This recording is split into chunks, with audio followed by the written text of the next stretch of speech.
Ipakita ko na yung itsura ko ng part 3. Ako po si Queen. Ito yung mga mini-card. Ito po yung zebra. Ito ako nabuksan. May aso pala. Ito may aso. Sandali, ipapalong ko lang. Ito po siya, ito yung liwa. Ito pa din, yung isa, ang ganda-ganda. Hawak siya yung kape. Ang gusto ko yan, ito. Ang gusto ko kasi, gusto ko yan eh. Ito naman, yung gusto ko talaga. Yung gusto ko. Ito pa din.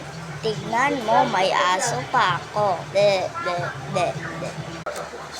Ito yung gusto ko. Pinakagusto ko talaga. Opo ang gusto po. No, pinakagusto ko din. Ito, doon siya sa CR. Naman, doon siya labas. Ito naman yung nasa loob sa kwarto niya. Kwento ako sa'yo.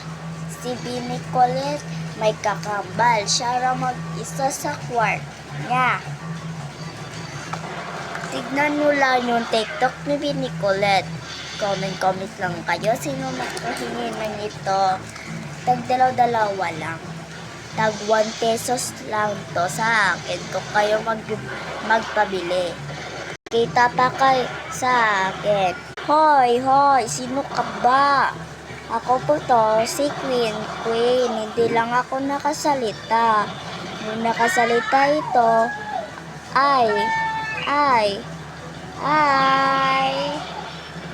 Hello. Yung ganda-ganda ko na, no?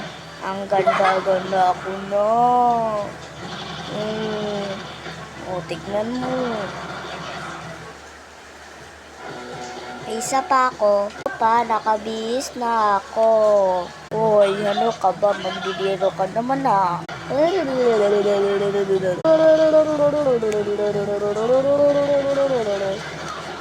Ito pa yung ang dami ko ng puto card.